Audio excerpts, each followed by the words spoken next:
Welcome to the ProCut AI training video series. In this tutorial, we are going to show you how to customize your video in ProCut AI.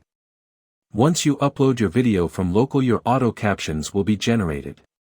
Now you can customize your captions. You can change the font family. You can change text style.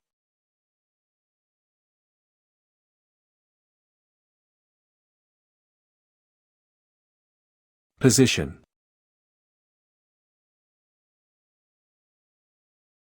Colors of your auto-generated captions.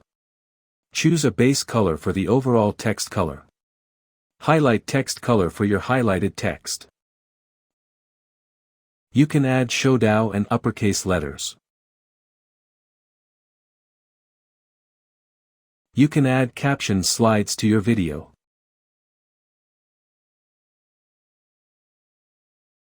Just click on the Add button. Add text to your caption slide. You can also delete the slide. Thanks for watching the video.